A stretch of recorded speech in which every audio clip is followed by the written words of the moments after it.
मान्यवर, मैं कहना चाहता हूं, ये बहुत ही गंभीर विषय है और मैं इसलिए ये वाली बात बोल रहा हूं कि नजदीकी से 128 मुकदमे दर्ज किए गए, लेकिन इतनी मामूली धाराओं में मुकदमे दर्ज किए गए कि सहारनपुर, गाजियाबाद, आगरा, प्रयागराज, आपके बनारस, इतनी मामूली धाराओं में किए गए कि 200 करोड़ की जिसके ऊपर ईडी का छापा डला, 200 करोड़ की जिसकी संपत्ति अटैच की गई, मान्यवर, 200 करोड़ की उस संपत्ति अटैच करने वाले व्यक्ति को जमानत मिल गई, जिसका नाम विभोर राणा और आपके दूसरे का नाम विशाल सिंह है।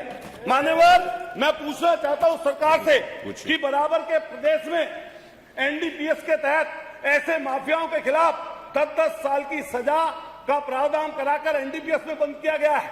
क्या मान्यवर सरकार ये कहेगी, ये बताएगी कि ऐसे लोगों के खिलाफ एनडीपीएस के तहत, गैंगस्टर के तहत मान्यवर सरकार बुलडोजर में माहिर है, लेकिन बुलडोजर पता नहीं कहां चला गया, ड्राइवर सो गया या कोडीन पीकर नशे में है, चाबी पता नहीं कहां खो गई। हजारों करोड़ का जिसने महल बना रखा है, उसके घर पर, उस सिपाही के घर पर नहीं पहुंची। 5 मिनट हो गए। मैं दूसरा सवाल पूछ रहा हूं मान्यवर, पूछिए। जो अपराधी आर्थिक और भौतिक रूप लाभ प्राप्त कर रहे हैं, इससे सामाजिक अपराध कर रहे हैं, क्या उनके ऊपर सरकार जब्ती का काम करेगी?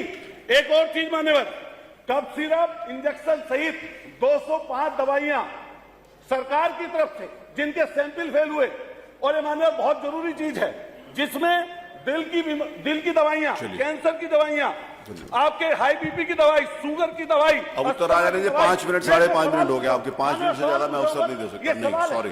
संक्रमण की दवाई, आई कांट डू दैट। पेट का सूजन, पेट के कीड़े, अमोनिया, 205 दवाई। आपका कोई प्रश्न हो तो कर लीजिए, भाषण हो तो खत्म कर लीजिए। जिनके सैंपल फेल होते हैं, अतुल प्रधान जी, कोई प्रश्न हो तो कर लीजिए, भाषण हो तो नहीं। 6 मिनट में 5 मिनट से ज्यादा नहीं दे सकता, नहीं दे सकता मैं। आप पूछे ना अपने टाइम पर, बताएगी क्या सबको अवसर फेल हुए हैं? ये आपकी प्रयोगशालाओं में जो आगरा में दवाई पकड़ी गई, मेरठ में दवाई पकड़ी गई, उनके सैंपल जब पहुंचते हैं प्रयोगशाला में, सैंपल बदलवाकर वो माफिया, इनका माइक बंद कर दिया, बदलवाकर माफिया वो बरी हो जाती। चलिए मंत्री जी जवाब, कौन देगा जवाब? आयुष मंत्री जी, हो गया। उत्तर आ जाने दीजिए। बैठिए प्लीज, बैठिए।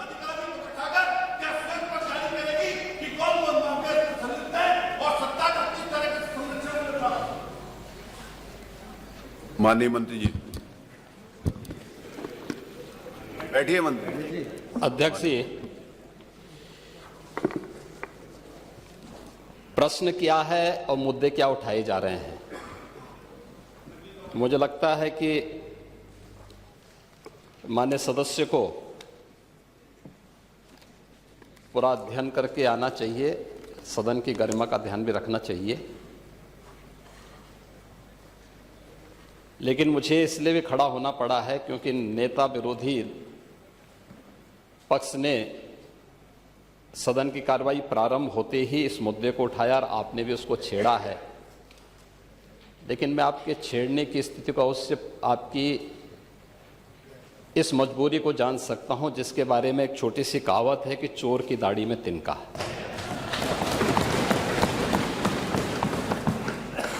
प्रश्न है नकली दवाओं के सेवन से होने वाली मौतों के बारे में, जिसके बारे में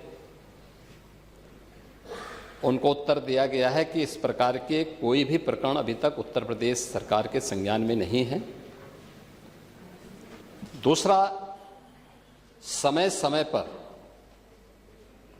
इस दिशा में खाद्य सुरक्षा और औषधि प्रशासन विभाग के द्वारा छापेमारी की कार्रवाई भी होती है।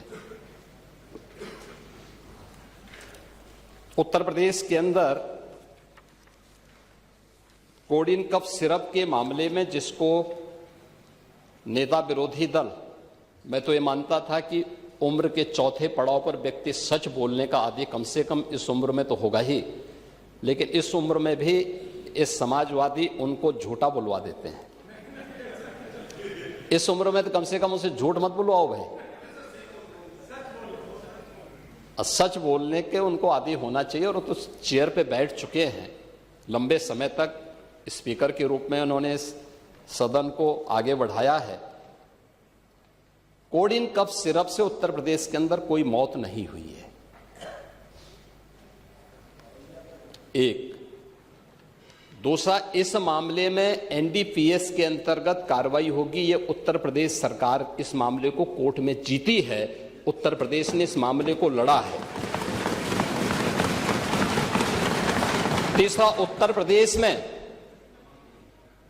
इसका जो सबसे बड़ा होलसेलर, जो बड़े होलसेलर हैं, जिसको सबसे पहले एसटीएफ ने पकड़ा था 2016 में, उसको लाइसेंस समाजवादी पार्टी ने जारी किया था। जो फोटो रिलीज हो रही हैं, देश के अंदर दो नमूने हैं, एक दिल्ली में और एक लखनऊ में बैठते हैं। जब देश में कोई चर्चा होती है तो तुरंत वह देश छोड़ करके भाग जाते हैं,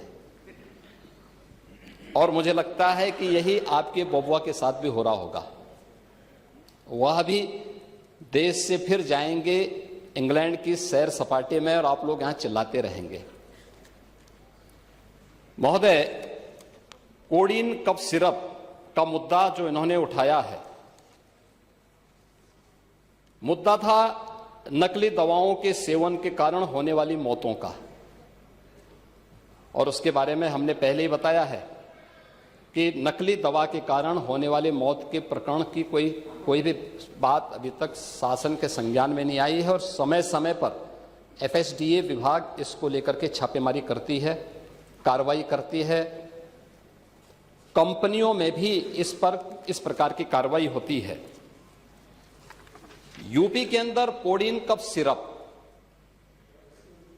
इसके केवल स्टॉकिस्ट हैं, होलसेलर है, इसका यहां पे प्रोडक्शन नहीं होता है। ये मध्य प्रदेश में, हिमाचल में और अन्य राज्यों में होता है। और जो मौत के प्रकरण सामने आए हैं, वे मौत के प्रकरण अन्य राज्यों में आए हैं। जिन राज्यों में आए हैं, वह जो भी प्रकरण सामने आए हैं, यह तमिलनाडु में बने हुए एक सिरप के कारणों सामने आई है। ये पूरा प्रकरण इलीगल, यानी इसमें एडिटेशन का भी नहीं है, यह इलीगल डाइवर्जन का है।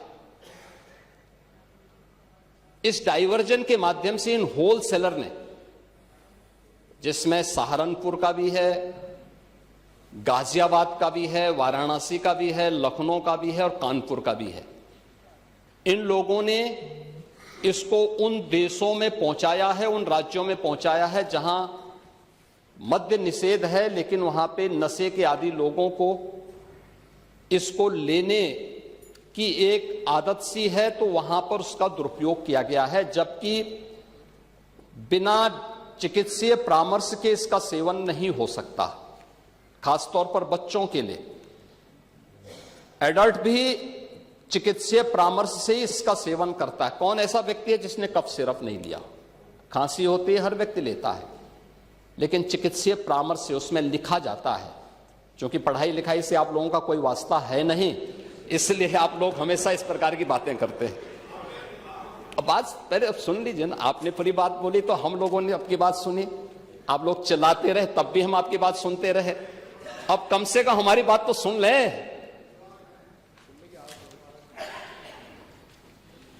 एक कार्रवाई सरकार ने की है और सरकार ने इसके लिए 79 अभियोग अब तक दर्ज किए हैं। इसमें 225 अभियुक्तों को इसमें नामजद किया है। 78 अभियुक्त अब तक गिरफ्तार हुए हैं। 134 फर्म पर एक छापेमारी की कार्रवाई हुई है और इसमें अब तक जिन क्षेत्रों में ये आई हुई, अलग अलग राज्यों से जुड़े हुए यह सभी केंद्र हैं। और मुझे लगता है अगर आप इसकी गहराई में जाएंगे तो घूम फिर करके वही मामला है कि वो कहीं ना कहीं कोई ना कोई समाजवादी पार्टी से जुड़ा हुआ नेता या उनसे जुड़ा हुआ कोई ना कोई व्यक्ति उसकी चपेट में आता है। और इलीगल ट्रांजैक्शन भी जो हुआ है वो अभी आपकी लोहिया बहाने के एक पदाधिकारी के अकाउंट के माध्यम से हुआ है। एसटीएफ इसकी जांच कर रही है। इस पूरे मामले में हाईकोर्ट से उस पूरे मामले को एनडीपीएस के अंतर्गत इस मामले में मुकदमा चलना चाहिए। ये उत्तर प्रदेश सरकार ने इस लड़ाई को लड़ा है और उसको जीता है, और इस मामले में कोई भी अपराधी छूटने नहीं पाएगा। और चिंता मत करिए, समय आने पर बुलडोजर एक्शन भी, उसकी तैयारी भी रहेगी। उस समय चिल्लाना मत करो।